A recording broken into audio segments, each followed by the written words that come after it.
नमस्कार दोस्तों, मैं रजनीश सिंह तोमर वर्तमान समय में 20 वर्षों से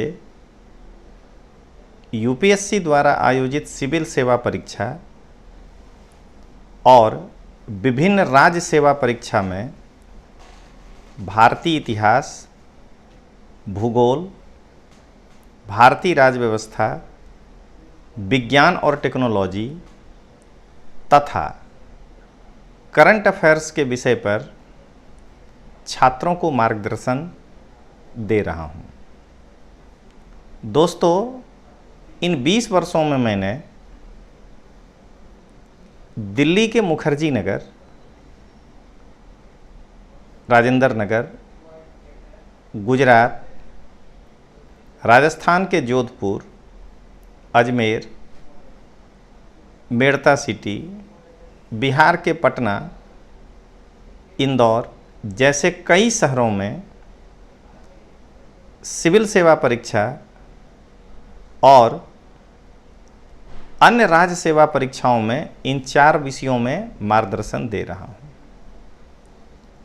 आज मैं ये वीडियो, बल्कि यूँ कहें कि वीडियो के पीछे से मेरी आवाज़ है, इसलिए मैं बना रहा हूं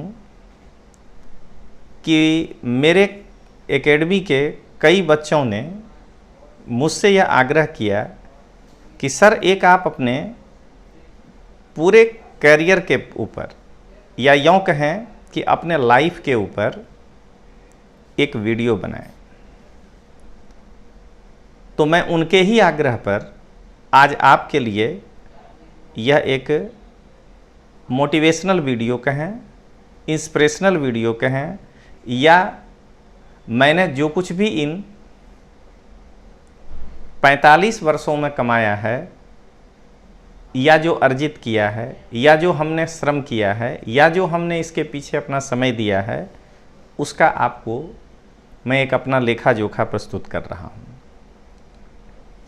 दोस्तों, किसी के भी जीवन के कई पहलू होते हैं, लेकिन एक शिक्षक जब अपने छात्र से वार्तालाप करता है तो उसे शिक्षक की भूमिका में जो उनके रास्ते में कोई काम आते हैं या उन्होंने जो किया है उसे बताना होता है। अगर कोई राजनीतिज्ञ हो तो वो अपने राजनीतिक कैरियर के बारे में बताता है। अगर कोई साधु महात्मा होंगे तो वो अपने धार्मिक कैरियर के बारे में बताएंगे। तो मैं अपने गांव से लेकर के वर्तमान तक जो कुछ भी हमारे बारे में है, आज मैं आपके सामने रख रहा हूं। उम्मीद करता हूं कि आप हमें वैसा ही प्रेम देंगे, इस वीडियो को ज़्यादा से ज़्यादा लाइक करेंगे, ज़्यादा से ज़्यादा शेयर करेंगे।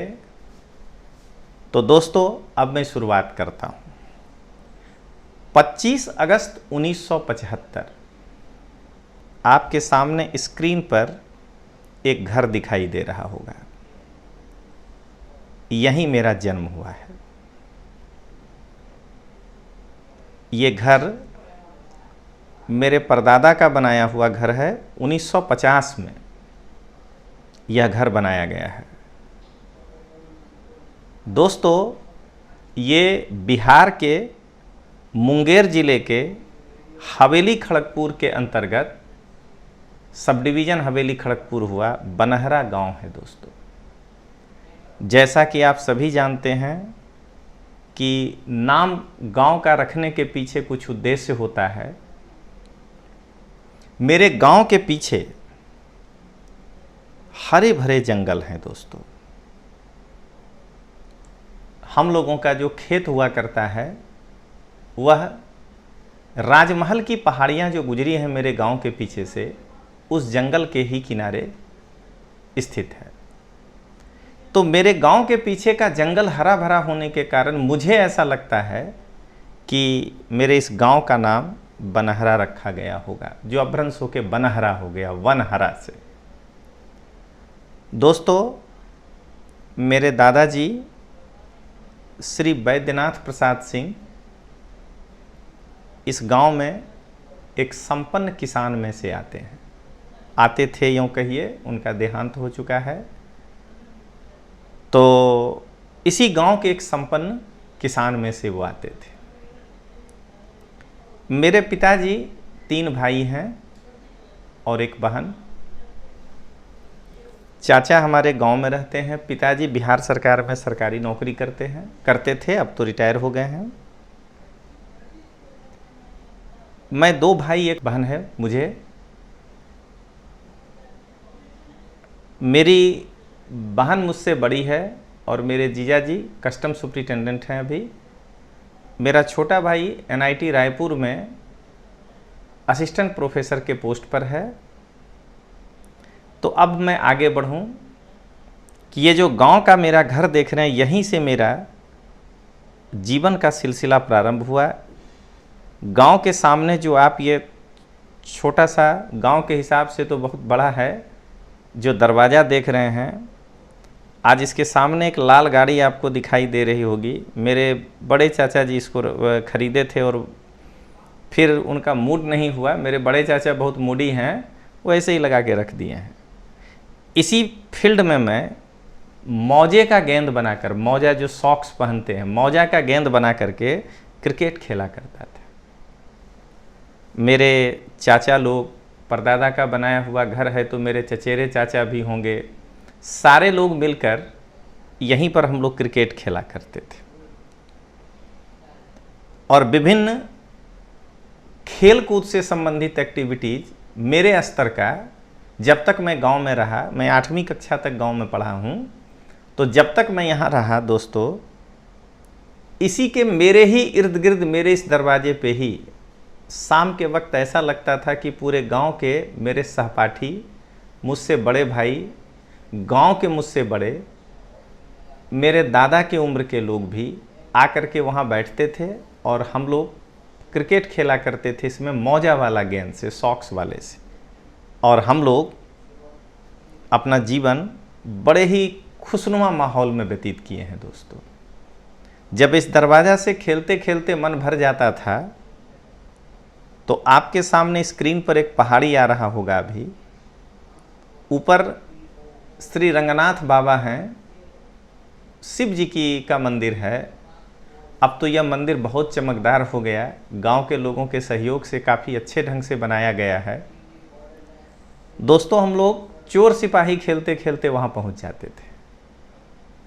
और जब भी हम या मेरा चचेरा भाई मेरे उम्र का, या मेरा भतीजा भी उम्र दराज जो था, बबली है, पिंटू है, शिबो है, तो ऐसे कई हमारे जो दोस्त, गांव के दोस्त हैं, राजेश है, कई सारे मित्र, सब लोग जब चोर सिपाही हम लोग खेलते थे, तो हम लोगों को जो चोर बनता था वो भागते हुए सीधे उसी पहाड़ की ओर जाते थे, और जो सिपाही बनता था वो पकड़ नहीं पाता था कोई भी। जब हम बने चोर तो मुझे नहीं पकड़ पाता था, जब हम सिपाही बनते थे तो नहीं पकड़ पाता था।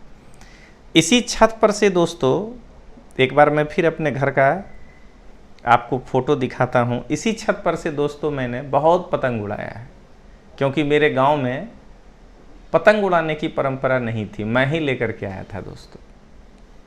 संसाधनों की कमी, आज तो शहर बाज़ार में रोज़ लोग पतंग खरीद लेते हैं। अखबार या स्कूल के नोट्स को, पन्ने को फाड़ के नारियल के झाड़ू देने वाला जो सीख होता है दोस्तों, उससे बना करके आप पतंग में पूँछ लगा करके और उसको उड़ाते थे दोस्तों। जो आनंद आता था उस ग्रामीण परिवेश में, उसे मैं आज भी बहुत मिस करता हूँ। अब दोस्तों मैं अपने जीवन का अगला पड़ाव बताता हूँ। आपके सामने स्क्रीन पर है, ये मेरे गांव का प्राथमिक सह माध्यमिक शाला है, जिसका नाम श्री रंगनाथ मध्य विद्यालय है। यहाँ पर कक्षा 1 से लेकर के मैंने कक्षा 6 तक की पढ़ाई की है। नॉर्मली प्राइमरी स्कूल में कक्षा 5 तक ही होता है, लेकिन मेरे इस स्कूल के सामने से मुख्य सड़क गुजरता है, या यूँ कहें कि यह प्रशासनिक निर्णय होगा तो मुख्य सड़क के उस पार हाई स्कूल था। तो इसके लिए कक्षा 6 तक जो है वो इसी मिडिल स्कूल में चला करता था। आज जो आप ये बिल्डिंग देख रहे हैं दोस्तों, ये तो सरकार के द्वारा बाद में इसका पुनर्निर्माण हुआ। मैं जब पढ़ता था तो यह खपरेल था दोस्तों, ईंट का दीवार और उसके ऊपर गुजराती भाषा में नलिया बोलते हैं, खपड़े का हुआ करता था। बेहद जर्जर अवस्था में था, लेकिन जो आनंद आता था, मुझे कोई शिकायत नहीं है दोस्तों उस स्कूल से। मैं बहुत ही पॉजिटिव आदमी हूँ। मैं जो कुछ भी आपको बताऊँगा उसमें आप जरा भी नहीं सोचिएगा कि मैं कोई शिकायत कर रहा हूँ। मुझे आनंद आता था। एक हाथ में एल्यूमिनियम का बक्सा होता था, उसके अंदर एक स्लेट होता था दोस्तों, एक बोरा होता था क्योंकि बेंच नहीं था स्कूल में, और घंटी बजने के पहले हम सभी दोस्त कहें, चचेरे भाई कह लें, गांव में तो सब रिश्तेदार होते हैं, सब एक साथ सरपट दौड़ते थे और दौड़ते हुए स्कूल पहुंचते थे दोस्तों। उस वक्त ये जो आप बाउंड्री वाल और गेट वगैरह देख रहे हैं, कुछ भी नहीं था दोस्तों। गेट का तो नामो निशान नहीं था, दौड़ते हुए स्कूल घुस जाते थे।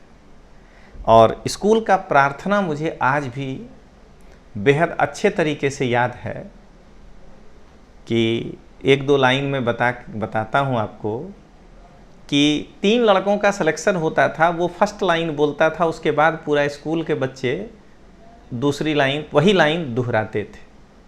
तो वो लाइन मुझे आज भी रिदम के साथ याद है कि पहले कहना होता था, जयति जय जय मां सरस्वती, जयति बीना धारिणी, जयति वीणा धारिणी तू, जयति पुस्तक धारिणी, जयति जय जय मां सरस्वती, जयति वीणा धारिणी।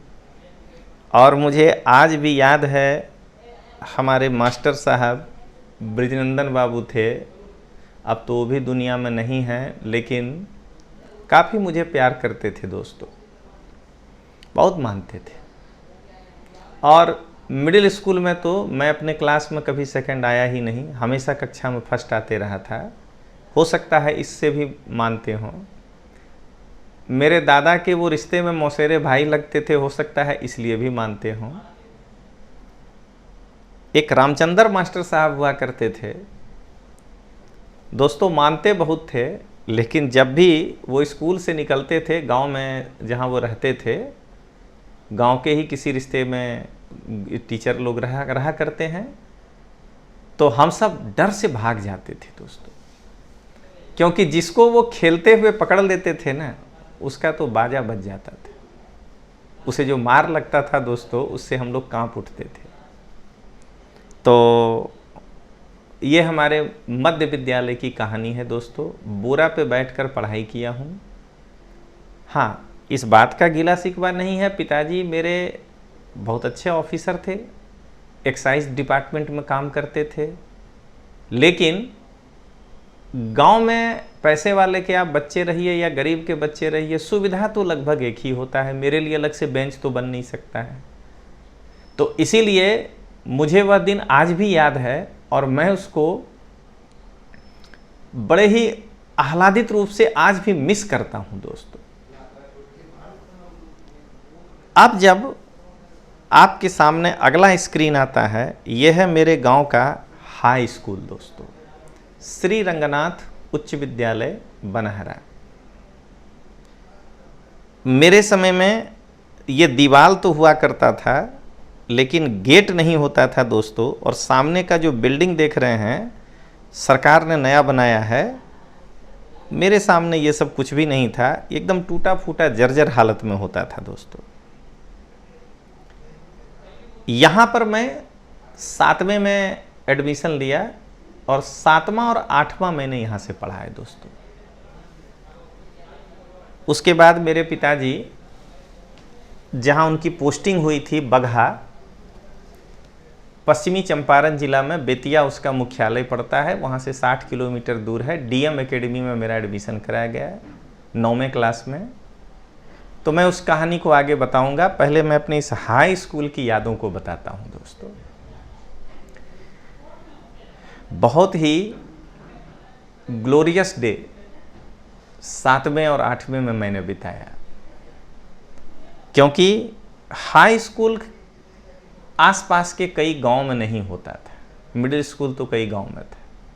तो नए नए दोस्त बने, अलग अलग गांव के बच्चे हमारे दोस्त बने, मित्र कहिए, बच्चे क्यों कहें उनको, हमारे मित्र बने। बनहरा मेरे गांव का नाम है, तो उसके बगल में मिल्की एक गांव है, मिल्की से कई बच्चे आए।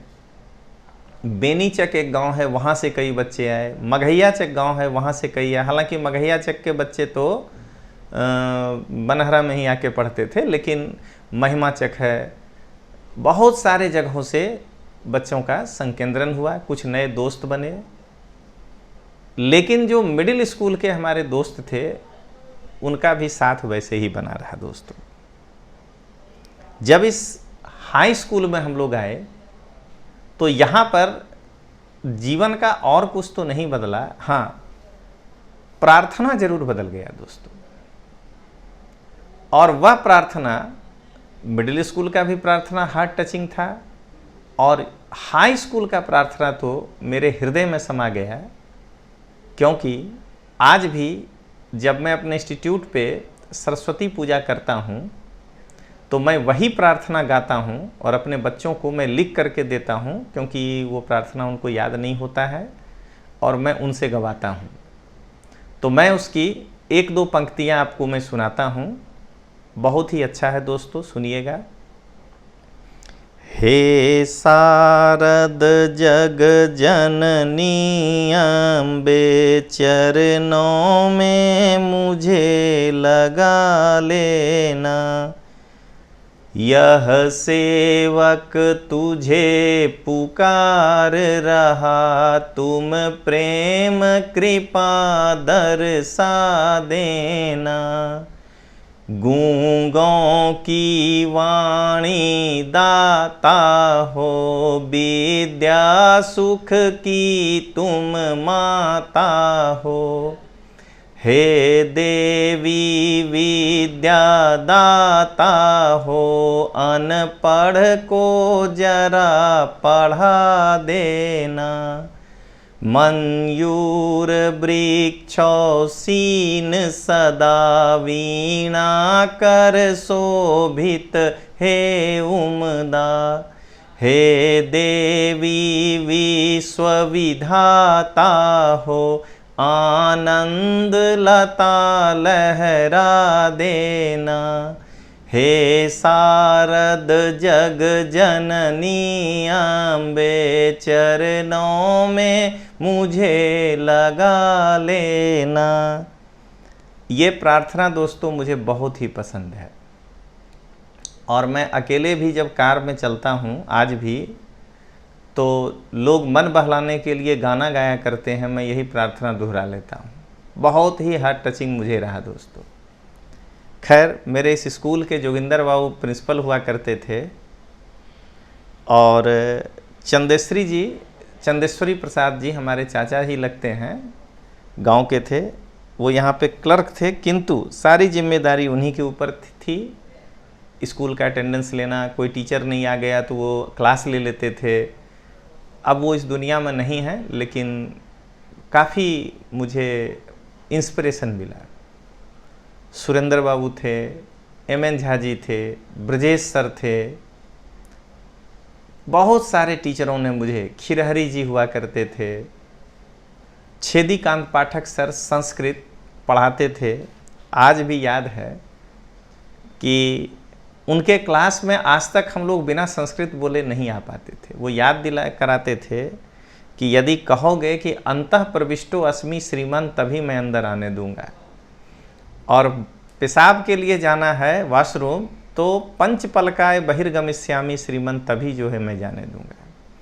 तो आज भी मुझे याद है, और उनके पढ़ाए हुए संस्कृत के एक एक श्लोक मुझे आज भी याद है, लेकिन वह सब उनके छड़ी के द्वारा मारे जाने के कारण याद हुआ है दोस्तों। आज भी जब मैं पाली लिया तो उसमें संस्कृत की बहुत बड़ी भूमिका थी, आगे चलकर मैं अपने बारे में बताऊंगा।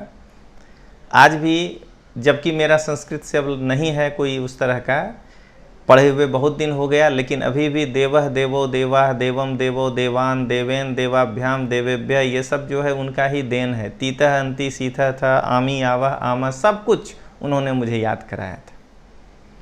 तो अब मेरे कई टीचर नहीं हैं इस दुनिया में, लेकिन उनकी यादें हैं दोस्तों। उस स्कूल में 2 साल हमने गुजारे, लेकिन वह स्कूल जो आपके सामने फ़ोटो है, मुझे ऐसा लगता है कि मैंने बहुत कम समय दिया और मेरे जीवन का वो गोल्डन पीरियड था दोस्तों।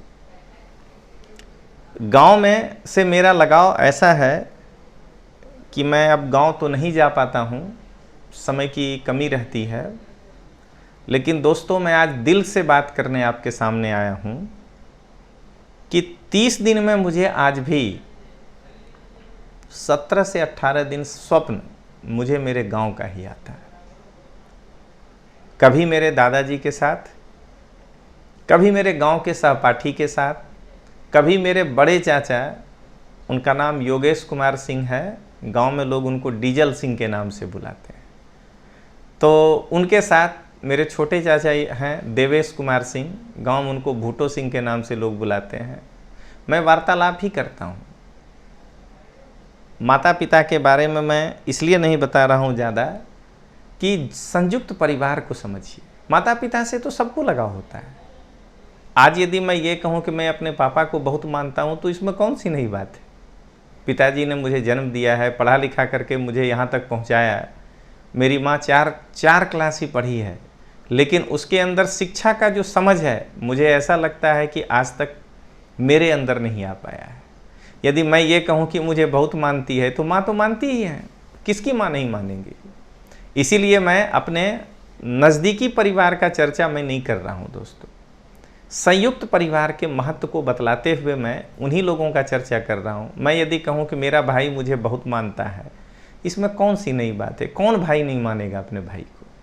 लेकिन यदि मैं ये कहूँ कि मेरा चचेरा भाई नवनीत मेरे साथ रहता है, तो ये बहुत बड़ी बात है आज के समय में, औद्योगिकरण के समय में दोस्तों। तो चलिए गांव की यादों से बाहर निकलते हैं अब। उसके बाद मेरे पिताजी गांव में 8वें क्लास तक जब मैं पढ़ा श्री रंगनाथ उच्च विद्यालय से, तो मेरे पिताजी कुछ कारणों से बगहा मुझे लेकर के गए। 1 साल मैं वहाँ डीएम एकेडमी में अध्ययन किया। 10वें में जब मैं आया तो मेरे पिताजी का ट्रांसफ़र हो गया समस्तीपुर, तो मैं वहाँ तिरहुत एकेडमी समस्तीपुर से 10वां पास किया हूँ 1987 में दोस्तों।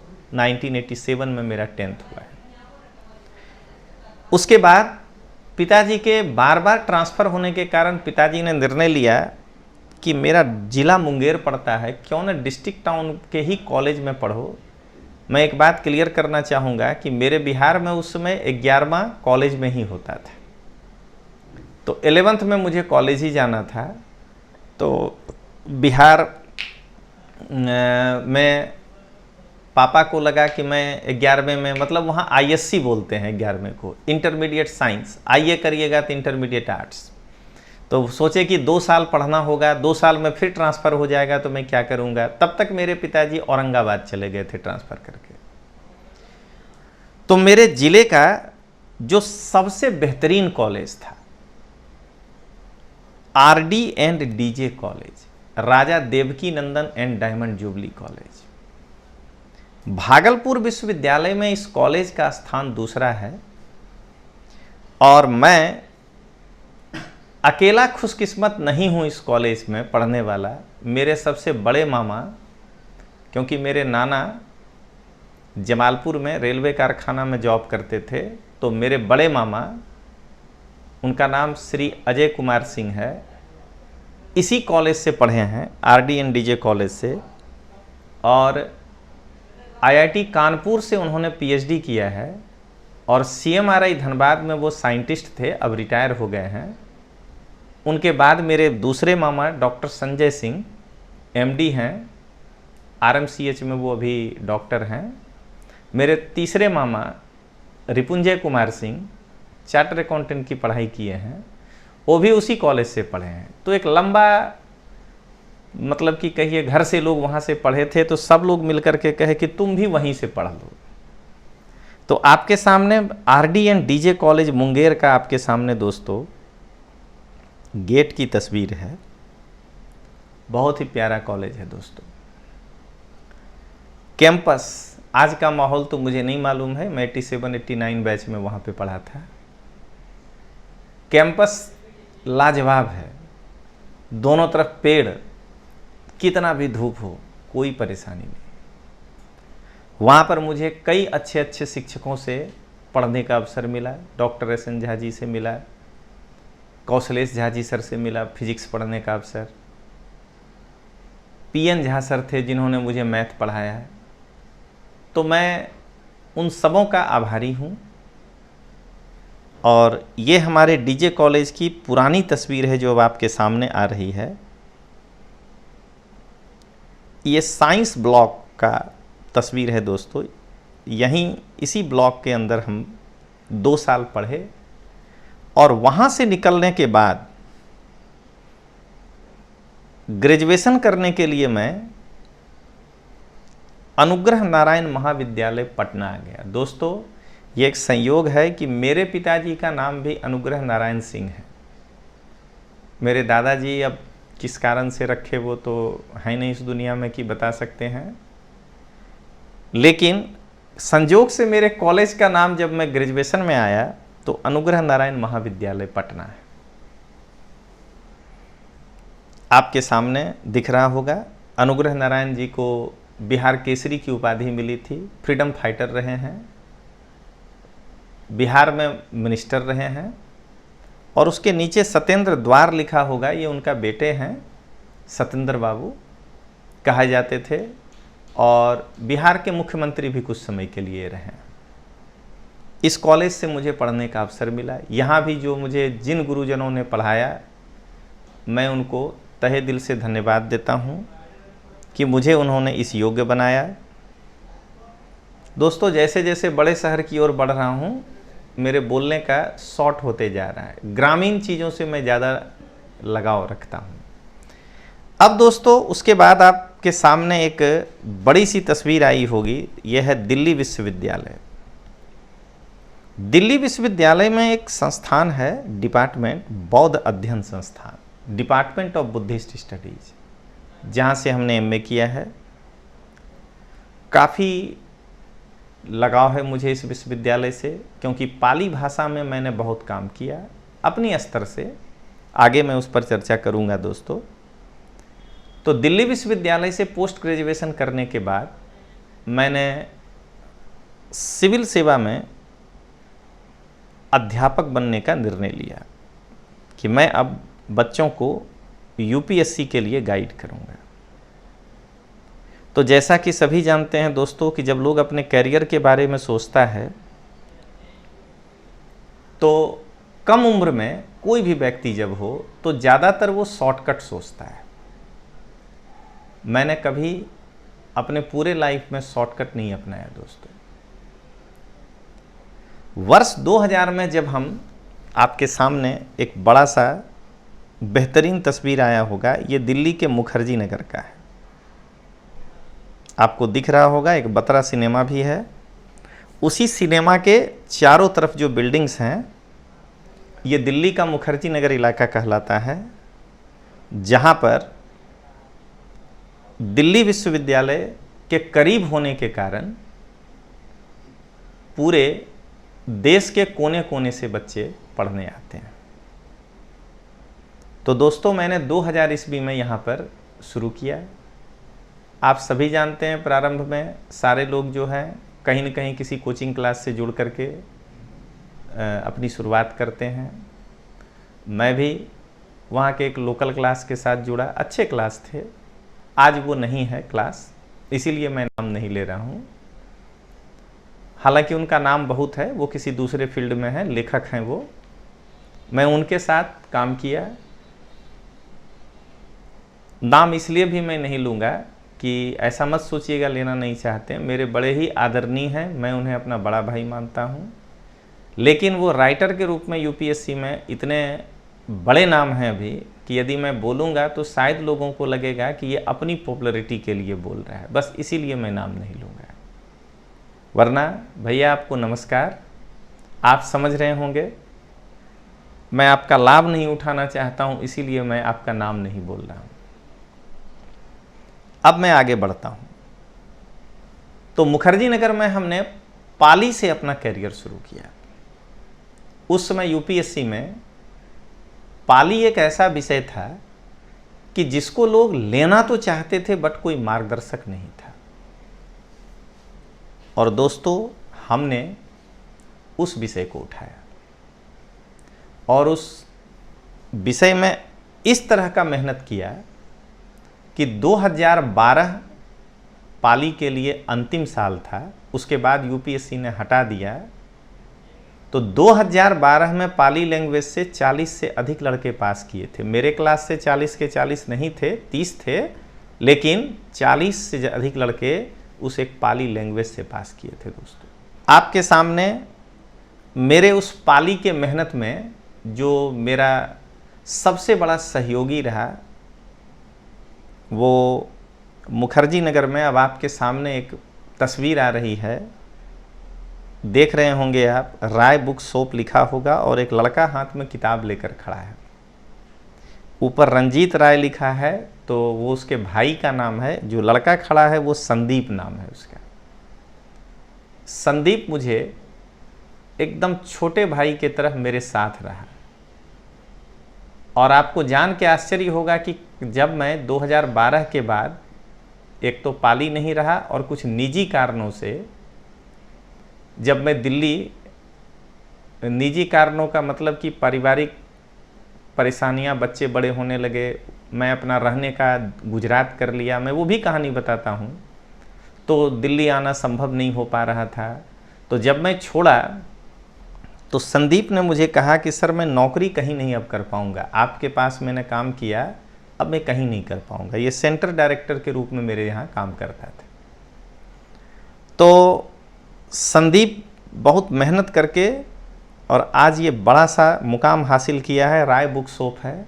हम उसको आशीर्वाद देते हैं कि वो दिनों दिन उत्तरोत्तर और तरक्की करे। दोस्तों, ये संदीप के 2 फोटोग्राफ्स आपके सामने हैं। अब मेरा अगला पड़ाव, मैं गुजरात 2003 में आया। दोस्तों, आपके सामने अहमदाबाद के हमारे कोचिंग क्लास का ये आपको फोटो दिखाई दे रहा होगा, लेकिन ये तो 2013 में खरीदा हुआ क्लास है। दोस्तों, इसके पहले मैं चीनू भाई टावर में भाड़े पर क्लास शुरू किया था। तो वर्ष 2003 से मैं गुजरात में हूँ। दोस्तों, जब मैं गुजरात आया था तो उस वक्त कॉम्पिटिटिव फील्ड में 2003 में अवेयरनेस, जिसको लिस्ट कहेंगे, वो था। और उसी को देखते हुए हमने मन बनाया। मुझे एक घटना याद है, मैं वो बताता हूँ कि मैं एक सेमिनार ले रहा था, वहीं से हमने अपना मन बनाया कि मैं गुजरात में ही रहूँगा और गुजरात ही मेरी कर्म भूमि होगी। तो मैं एक सेमिनार ले रहा था, मेरे पास एक लड़का हाथ उठा करके कहता है कि साहेब आईएएस नु पगार केटलू होई छे। 2003 की ही बात मैं बता रहा हूँ, उस सेमिनार में। तो हमने कहा कि दोस्तों, आईएएस एक राजा होता है, राजा का पगार नहीं पूछा जाता है, तनख्वाह। कहा कि नहीं साहब, पगार तो पता होना चाहिए। तो आप सभी जानते हैं कि 2003 में 5वां वेतन आयोग था, तब उतना पगार था नहीं। जब मैं आईएएस का पगार बताया तो कहा कि नहीं करना है ये तैयारी। मुझे उसी समय लगा कि नहीं, यहाँ पर काम करना है। और अब तो 45 से भी ज़्यादा एज मेरा हो गया है। ऐसा नहीं कि मैं बूढ़ा हो गया हूँ, 45 से ज़्यादा एज हो गया। गुजरात में सभी लोग जान गए हैं और जानते हैं, इसीलिए अब मुझे सेमिनार नहीं करने का उतना पड़ता है। ये वीडियो मैं इसीलिए बना रहा हूँ कि जो आज लोग कर रहे हैं वो मैं कर चुका हूँ। दोस्तों, अपने उस युवावस्था में, मतलब 75 बॉर्न एक लड़का 2003 में 33 साल का, अपने उस युवावस्था में मैं एक एक साल में 18 शहर में आईएएस का सेमिनार लेता था। दोस्तों, कई लोग कहते थे कि ये यार अभी रिजल्ट नहीं आएगा गुजरात में, कुछ भी करोगे। मेरा मानना था कि फर्स्ट पीढ़ी को अगर सिलेबस भी मालूम हो जाएगा तो सेकेंड पीढ़ी अपने रिजल्ट देने लगेगा। और इसलिए एक एक छोटे से छोटे जगह में जाके हमने सेमिनार किया। करचलिया हो, जस्तन हो, बेरावल हो, कई छोटे छोटे जगह दोस्तों, मोरबी हो, कोई भी ऐसा शहर नहीं है, संतरामपुर हो, चाहे लूनावाड़ा हो, चाहे पाटन हो, चाहे सिहोरी हो। मैंने मुझे तो कई बार मैं क्लास में लड़के को मजाक में कहता हूँ कि गुजरात का भूगोल तो तू कहता कागद की लेखी, मैं कहता अखियन की देखी। कि गुजरात का भूगोल तो कई मैं टीचरों को कहता हूँ कि किताब पढ़ के आप पढ़ा रहे हो, मैं तो नज़रों से गुजरात को देखा। दोस्तों, आप नहीं मानेंगे, शनिवार को एक एग्जाम्पल बता रहे हैं, मैं ऐसे सेमिनार लेता था। शनिवार को यदि सुबह बेरावल में सेमिनार होता था तो शाम को जूनागढ़ में होता था। तो रविवार को सुबह पोरबंदर में 10 बजे सेमिनार होता था तो शाम को राजकोट में होता था। इस तरीके से मैं सेमिनार किया हूँ। जैसे लोग राजनीतिक पार्टी चलाते हैं तो जिसमें प्रचार करते हैं अपने चुनाव के दौरान, समझिएगा मैं उस तरीके से सेमिनार लिया हूँ। हाँ, इसके लिए मैं गुजरात के कई सारे कॉलेज के प्रधानाचार्य को भी धन्यवाद दूंगा, जिन्होंने मुझसे कभी भी, मैं फिर से दोहरा रहा हूँ, इस सेमिनार के लिए 1 रुपये अपना हॉल देने के लिए चार्ज नहीं लिया। दोस्तों, पोरबंदर में गोडानिया कॉलेज, नागर सर उस समय वहाँ के प्रिंसिपल साहब थे, मैं आज तहे दिल से उनको धन्यवाद देता हूँ। आज तक 1 पाई उन्होंने मुझसे नहीं लिया। नहीं, बच्चों के लिए यह सेमिनार है, करिए। कुंडलिया कॉमर्स कॉलेज के कई प्रिंसिपल साहब, संतरामपुर में अभय परमार सर जो हैं, अभी वहाँ प्रिंसिपल हैं, हर साल वो अपने बच्चों के लिए सेमिनार करते हैं। और मैं भी वैसे जगह पर जाकर दोस्तों ना तो कभी क्लास के लिए फ़ीस की चर्चा किया हूँ कि मेरी फ़ी इतनी है। मैं सिर्फ कहता था कि आज आपको इन्फॉर्मेशन देने आया हूँ, आप मेरा इन्फॉर्मेशन सुनिए, बस। तो दोस्तों, 2003 से बेहद शानदार गुजरात रहा मेरे लिए और आज भी है। और मुझे इस बात का फ़ख्र है कि गुजरात ने मुझे अपनाया इस फील्ड में। यहाँ के बच्चों से जो मुझे प्यार मिला है वो मुझे अपने पिता के समान मानते हैं। दोस्तों, इसी बीच ये अहमदाबाद और दिल्ली दोनों जगह में पढ़ाया करता था। 2012 तक मेरा बहुत ही हेक्टिक शेड्यूल था। दोस्तों, समझ लीजिए कि 10 दिन दिल्ली और 20 दिन गुजरात, कभी 20 दिन दिल्ली 10 दिन गुजरात, हमेशा फ्लाइट से यात्रा करना, इधर उधर बनना, भाग दौड़ वाली ज़िंदगी मेरी रहती थी। इसी बीच कई हिंदी भाषी राज्यों से भी मेरे कई मित्र के क्लासेस थे, जहां मुझे इतिहास, संविधान बारी बारी से पढ़ाने के लिए बुलाया गया। मैं अपने क्लास में मुख्यतः इतिहास, संविधान, भूगोल, विज्ञान टेक्नोलॉजी और करंट पढ़ाता हूँ। ऐसा भी नहीं कहूँगा कि हमेशा पढ़ाता हूँ, लेकिन हाँ, ये 5 विषय किसी न किसी ब्रांच में हमेशा मैं पढ़ाते ही रहा हूँ। यानी हर साल मैं इसमें रहा, लेकिन इतिहास और संविधान तो हमेशा और हमेशा मैं ही पढ़ाया। तो दोस्तों, इसके बाद जोधपुर, मेड़ता सिटी, मैं बड़े छोटे शहर का परवाह नहीं करता हूं दोस्तों। और जब मुझे छोटे शहर से लोग बुलाते हैं तो मुझे अपना गांव याद आ जाता है। मैं तो आज भी मेरा एक स्वप्न है और मैं एक दिन तो करूँगा कि मैं अपने गांव में जाकर के एक बार सेमिनार करूं और मैं अपने गांव के बच्चों को कहूं कि तुम ये क्यों नहीं करते हो। तो अजमेर, इंदौर, पटना, कई जगहों पर मैं कितना नाम गिनाऊं, इतिहास और संविधान पढ़ाने का मुझे अवसर मिला और कुछ जगहों पे तो विज्ञान और टेक्नोलॉजी का भी अवसर मिला और अपने क्लास में तो ये 5 विषय का मुझे हमेशा अवसर मिला पढ़ाने का। दोस्तों, इन 5 विषय में कभी भी मैं अन्याय नहीं होने दिया हूँ। जो मेरे बच्चे से आप फीडबैक लेंगे तो आपको पता चल जाएगा। कभी भी जो मेरे क्लास में पढ़ कर के बच्चे गए हैं, कभी भी उनको ये एहसास नहीं होने दिया। वो बाद में कुछ बच्चे होते हैं ना कि असंतुष्ट होकर के दूसरे दिल्ली चले जाते हैं। बाद में उन्होंने मुझे आकर कहा कि सर, संविधान और इतिहास में तो आपसे ज़्यादा वहाँ भी नहीं कोई पढ़ाया। इसी बीच कई सारे रिजल्ट हमने दिए। जिस तरह से मैं अपने माता पिता के बारे में ज़्यादा नहीं बताया और भाई के बारे में कि वो तो मुझे प्यार करते ही हैं, वो चर्चा करने योग्य नहीं है, वैसे ही मैं अभी अपने इस मोटिवेशनल स्पीच में आपको अपने किसी विद्यार्थी का नाम मैं नहीं लूँगा। मेरा बच्चा है वो हमेशा, और जो मेरे 32 साल के एज में पढ़ा है मेरा छोटा भाई है, वो जहाँ भी है उत्तरोत्तर तरक्की करे।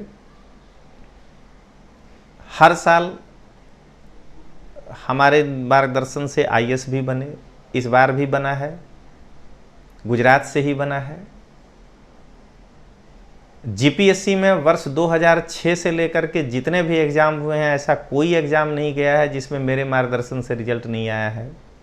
और वन मैन आर्मी के समान मैंने पढ़ाया है। दोस्तों, आज भी उन बच्चों के साथ दोस्ताना संबंध है। गुजरात में पीएसआई हो, नायब मामलतदार हो, डीवाईएसओ हो, ऐसा कोई परीक्षा नहीं है जिसमें कि हमारे बच्चे सफल नहीं हुए। हाँ, मैं अपने जीवन में आईएएस और जीपीएससी छोड़कर कोई कोर्स नहीं पढ़ाया हूँ। दोस्तों, अहमदाबाद से जब मैं अपना आगे बढ़ा तो आपके सामने एक तस्वीर आ रही होगी, ये भावनगर का। दोस्तों, भावनगर ने मुझे नाम बहुत दिया। मेरे कैरियर में गुजरात से पास करने वाले लड़कों में भावनगर का एक बड़ा हिस्सा है। दोस्तों, कई बच्चे, और ये मैं इस साल जो आईएएस का रिजल्ट दिया हूँ वो बच्चा भी ओरिजिनली भावनगर का ही है जो पास किया है। कई बच्चे भावनगर से क्लास 1-2 में सफल हुए हैं मेरे क्लास से। तो ये आपके सामने भावनगर की क्लासेस है। 2008 में मैंने यहाँ पे क्लास शुरू किया। अप एंड डाउन्स तो जीवन में होता है दोस्तों। 5-7 लाख आबादी का शहर है और उसमें मैं क्लास 3 नहीं चलाया कभी। आईएएस और जीपीएससी का ड्रीम लेकर आया तो आप सभी जानते हैं कि उसमें संख्या कम ही रहेगा, बट मैं कभी भी उस संख्या के पीछे नहीं गया दोस्तों। और मैं शनिवार और रविवार भावनगर को ही दिया हूं अपने लाइफ में। फुल डे क्लास चलाता हूं, 8 से 8, 8 से 5। इस तरीके से भावनगर में भी एक लंबा समय बीता हमारा। और अब तो मुझे लगता ही नहीं है कि भावनगर हमारे लिए नया है। अब दोस्तों मैं आगे बढ़ता हूँ। ये आपके सामने तस्वीर है। जो मेरा सबसे नया ब्रांच है वो है गांधीनगर का। आपके सामने होगा, उसका तस्वीर दिखाई दे रहा होगा। 307 Atria building, near Sargasan cross road, Gandhinagar. GPSC के लड़कों का जब ज़्यादा दबाव आने लगा तो ये सबसे नया ब्रांच है। 2016 में जाकर के हमने इसको शुरू किया है और अब कोई नया ब्रांच खोलने का हमें कोई शौक़ नहीं है दोस्तों। ये 3 ब्रांच ही मेरा मैनेज होते रहे, मैं इसी से संतुष्ट हूँ। और मेरे मित्र जो मुझे जोधपुर और यहाँ बुलाते हैं पढ़ाने के लिए, जिससे मैं हिंदी भाषी लड़कों के भी साथ रहूँ, गुजरात मेरी कर्म भूमि है, गुजरात के लड़कों के लिए तो सर्वस्व न्यौछावर है। मैं नाम नहीं लूँगा, एक जगह मैं पढ़ाने गया था तो वहाँ हमने कहा कि आप लोग मेरे छोटे भाई हो, और गुजरात का स्टूडेंट मेरा बेटा बेटी है। तो लड़का बोला कि सर भाई और बेटा बेटी में क्या अंतर होता है। तो हम मजाक में बोले कि भाई के साथ ना लोग ज़मीन हड़प लेता है, बेटा बेटी का नहीं हड़पता है। तो गुजरात से तो मेरा वो संबंध है। गुजरात के बच्चे मुझे कुछ कहें, कभी कुछ कहे भी नहीं हैं, लेकिन कुछ भी कहें नहीं कहें सब कुछ हमें अच्छा ही लगता है, अपने परिवार के सदस्य के जैसा लगता है। अब दोस्तों आपके सामने ये मेरे कैरियर का था 20 साल के इतिहास का लेखा जोखा, और उसके पहले के 25 साल का लेखा जोखा जो मैं एक ग्रामीण पृष्ठभूमि से निकल कर आया हूँ। ठाठ के साथ हिंदी माध्यम में पढ़ाता हूँ, अंग्रेजी वर्डिंग का प्रयोग जमकर करता हूँ टर्मिनोलॉजी में, लेकिन मुझे इस बात का कोई मलाल नहीं है कि मैंने इंग्लिश मीडियम में नहीं पढ़ा है, क्योंकि मेरा मानना है कि ज्ञान माध्यम से नहीं तौला जाता है। हाँ, अंग्रेजी मुझे आती है, मैं हिंदू पेपर ही पढ़ता हूँ करंट के लिए, उसको मैं ट्रांसफ़र करता हूँ हिंदी में, अंग्रेजी की ही किताबें मैं भी पढ़ा हूँ, लेकिन मुझे पढ़ाते समय इस बात का जरा भी नहीं होता है कि हिंदी माध्यम है तो मैं कमज़ोर होऊंगा, बिल्कुल नहीं। वो मुझे वाजपेयी जी का कहानी याद है, कभी मैं आपसे बताऊंगा, समय ज़्यादा हो रहा है। तो भाषा, मेरा हमेशा मानना है कि भाषा कभी भी आपके प्रतिभा के सामने नहीं आती है, प्रतिभा तो प्रतिभा है। अब दोस्तों मैंने जो उसके अलावा अचीव किया कि मैंने कई किताबों की रचना की, कई बुक्स हमने लिखा है। आपके स्क्रीनशॉट पर आ रहा होगा, भारतीय इतिहास एवं राष्ट्रीय आंदोलन IS-IPS के लिए हमने लिखा है, रजनीश कुमार सिंह तोमर लिखा होगा, विश्वास पब्लिकेशन प्राइवेट लिमिटेड। 700 पन्ने की किताब है दोस्तों। किताब का प्रचार नहीं कर रहा हूँ मैं, अपना अचीवमेंट सिर्फ आपको बता रहा हूँ कि आप भी इतना कुछ कर सकते हैं, एक आदमी इतना कर सकता है तो आप भी। और मेरे इस यात्रा में पढ़ाई का सहयोग मैं किसी से नहीं लिया हूँ दोस्तों। हाँ, संदीप था, अभी जैसे भावनगर में ही विनय मेरे साथ है, तो ये सारे लोग मैनेजमेंट बहुत अच्छा करते हैं, बट पढ़ाई में मुझे एक ये खराब आदत कह लीजिए, अच्छा दूसरे भरोसा ही नहीं होता है, मैं खुद ही नोट्स बनाता हूँ आज भी। तो ये जो बुक्स हमने लिखा है ये स्वयं ही मैंने लिखा है दोस्तों, प्रूफ रीडिंग तक हिंदी में, और गुजराती में केवल ट्रांसलेशन मुझे गुजरात के बच्चों ने ही मदद किया है दोस्तों। मैं कभी भी उनका ऋण नहीं चुका पाऊंगा, और उन्होंने ही जो है करेक्शन किया है, लेकिन लिखने का काम हमने किया है। तो उसके बाद आपकी स्क्रीन पर है भारत एवं विश्व का भूगोल। आप देखिए, इसमें अभय मिश्रा मेरा सहयोगी लेखक है, मेरा विद्यार्थी है, वो जीवन में उत्तरोत्तर तरक्की करे, बिहार का लड़का है। एक स्टाफ सिलेक्शन कमीशन के लिए भारत का इतिहास हमने लिखा है, पतली सी किताब है। भारत का संविधान स्टाफ सिलेक्शन कमीशन के लिए हिंदी में लिखा है। हिंदी भाषी लड़कों के बीच में जो विषय मैं पढ़ाता था उन्हीं को मैं लिखा हूँ, लेकिन गुजरात में आने के बाद दोस्तों यहाँ तो मैंने अपने पूरे करियर को दांव पे लगा दिया। दांव पे लगाने का मतलब कि उसका मुझे लाभ मिला है दोस्तों। आज मैं गुजरात में शिक्षक के रूप में, बड़ी बात तो नहीं करूँगा, लेकिन हाँ भीष्म पितामह जरूर हूँ। तो इतिहास GPSC वर्ग 1 बेनी प्रारंभिक परीक्षा माटे उपयोगी, ये बुक हमने लिखा है गुजराती में। उसके बाद विश्वनी भूगोल, ये हमने लिखा आपके स्क्रीन पे है। भारतीय अर्थतंत्र ने आयोजन, ये हमने लिखा है आपके स्क्रीन पे है। पर्यावरण, ये हमने लिखा है आपके स्क्रीन पे है। अंतर्राष्ट्रीय संबंधों, ये हमने लिखा है, ये आपके स्क्रीन पे है दोस्तों। और इसके अलावा भारतीय राज व्यवस्था अने बंधारण गुजराती में हमने लिखा है, ये भी आपके स्क्रीन पे है दोस्तों। और गुजरात के बच्चों को गुजराती में बहुत कुछ अच्छा मिले, इसी के लिए हमने विश्वास पब्लिकेशन, विश्वास पब्लिकेयर प्राइवेट लिमिटेड की स्थापना की थी।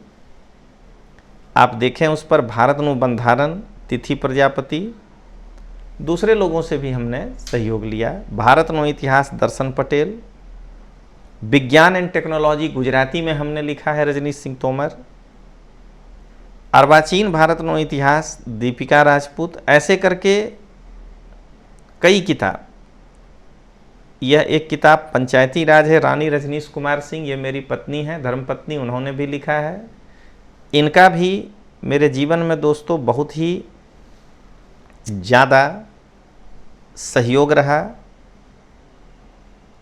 मुझे ऐसा लगता है कि अगर इनका सहयोग नहीं होता तो शायद मैं यहाँ तक नहीं पहुँच पाता।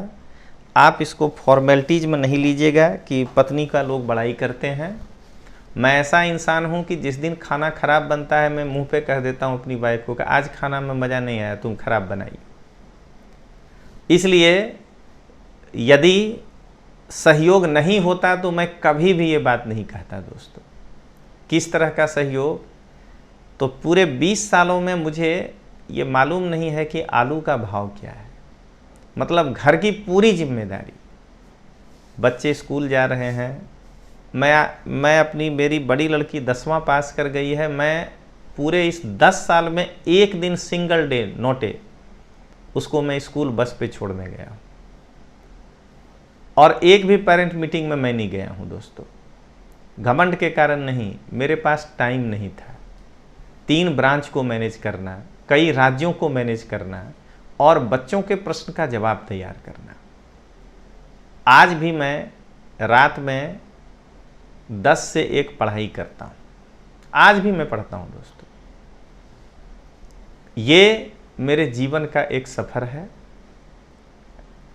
अब मैं 10 मिनट आपके साथ कुछ संवाद कर रहा हूं, ये देखने के बाद दोस्तों कि मेरे मन में ये बहुत दिनों से ये बात आ रही थी कि आखिर क्या कारण है कि आईएएस के परीक्षा में इतना सारा हिंदी में मटेरियल होने के बावजूद हिंदी माध्यम के लड़के नहीं परफॉर्म कर पा रहे। और पिछले एक आध एग्जाम से जीपीएससी के गुजराती माध्यम के लड़के भी थोड़े निराश होने लगे थे। तो दोस्तों मैंने एक निर्णय लिया है और अभी तक मैं जो काम करता था वो YouTube हमारा विश्वास एजुकेशन के नाम से था। हमने सोचा कि हिंदी माध्यम के बच्चों के लिए और गुजरात के आईएएस और जीपीएससी की तैयारी करने वाले बच्चों के लिए मेरा एक अपना सेपरेट YouTube चैनल होना चाहिए। और उस YouTube चैनल पे दोस्तों मैंने पहला अपना मोटिवेशनल वीडियो ही आपके सामने डाला हूं कि एक गांव से पढ़ा हुआ लड़का, एक मुंगेर शहर से 11th-12th पढ़ा हुआ लड़का, एएन कॉलेज से पढ़ा हुआ लड़का यदि इतना काम कर सकता है तो आप क्यों नहीं कर सकते। हाथ में बोरा लेकर के दौड़ने वाला लड़का यदि यहाँ तक पहुँच सकता है मेहनत करके, तो आप क्यों नहीं कर सकते। मैं कोई बहुत कुछ अचीव नहीं किया हूँ, लेकिन एक शिक्षक के रूप में जो हमने अचीव किया, 8-8 घंटे यदि मैं, भावनगर के बच्चे गवाह हैं दोस्तों, 8 से 10-10 घंटे में खड़े होकर के क्लास लिया हूं एक दिन में। यदि मैं ये कर सकता हूं तो आप 10 घंटे क्यों नहीं पढ़ सकते। ये वीडियो इसके लिए हमने बनाया है दोस्तों। तो अब मैं आपको यही बताने जा रहा हूं कि मेरा ये YouTube channel Rajnish Tomar sir for UPSC tracker, ये इसी के लिए बनाया गया है कि इस पर सप्ताह में एक दिन करंट अफेयर्स की ऐसे टॉपिक पर चर्चा होगी कि जो दिल्ली वाले शक्ति प्रदर्शन के रूप में करते हैं कि 5 घंटा कश्मीर पढ़ाते रह जाते, नहीं जरूरत है, वैसा भी नहीं पढ़ाएंगे और वन लाइनर भी नहीं होगा।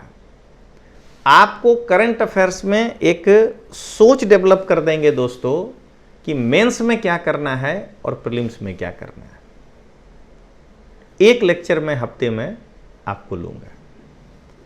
और दूसरा, अभी 10 तारीख से आईएएस के लिए 7 टेस्ट पेपर हमने लिया है, उसका पूरा का पूरा ले रहा हूं, उसका पूरा से पूरा व्याख्यात्मक हल मैं इसी YouTube चैनल पर आपके सामने रखूंगा। यह चैनल हिंदी माध्यम में काम करेगा दोस्तों। मेरे गुजराती माध्यम के जो भी लेक्चर्स होंगे वो विश्वास एजुकेशन पर होगा। मेरे एकेडमी के जो टीचर लोग लेंगे क्लासेस वो विश्वास एजुकेशन पर होगा, और मेरा पर्सनल जो कुछ भी होगा वो ये Rajnish Tomar sir with UPSC tracker, इसी नाम से हमने एक टेलीग्राम चैनल बनाया है। वहाँ भी आपको सब मैटर मिलेगा हिंदी में, इसी नाम से है। इंस्टाग्राम, ट्विटर सब हमने बनाया है, आपको धीरे धीरे सब जगह हम दिखाएंगे। लेकिन दोस्तों मैं गुणवत्ता नहीं छोड़ूंगा कभी, ये ध्यान रखिएगा। मारक क्षमता के साथ जो सिलेबस कहता है, जिस तरह से प्रश्न आते हैं उसी पर चर्चा करूंगा। तो मैं आपसे उम्मीद करता हूं कि मेरे इस मोटिवेशनल वीडियो को आप ज़्यादा से ज़्यादा शेयर करिए, ज़्यादा से ज़्यादा लोगों तक पहुंचाइए, जिससे कि उनको ये YouTube चैनल फ्री है, उनको ज़्यादा से ज़्यादा मेरे क्लासेस का लाभ मिले। मेरी कर्म भूमि गुजरात है, इसलिए गुजरात के बच्चों को सबसे ज़्यादा से ज़्यादा लाभ मिले, और मेरी जन्मभूमि बिहार है, तो बिहार के होने के कारण हिंदी भाषी राज्य के, और मैं कई हिंदी भाषी राज्यों में पढ़ाया हूं, कि बच्चों को भी लाभ मिले। इसी कामनाओं के साथ अब मैं अपना स्पीच को विराम देता हूं। दोस्तों आपने मुझे इतने समय तक सुना, इसके लिए आपको धन्यवाद। और अंत में एक बार ज़रूर कहूँगा कि मेरे इस चैनल को सब्सक्राइब करिएगा, इसको ज़्यादा से ज़्यादा सब्सक्राइब करिए, ज़्यादा से ज़्यादा शेयर करिए। तो थैंक यू, धन्यवाद, जय हिंद, जय भारत।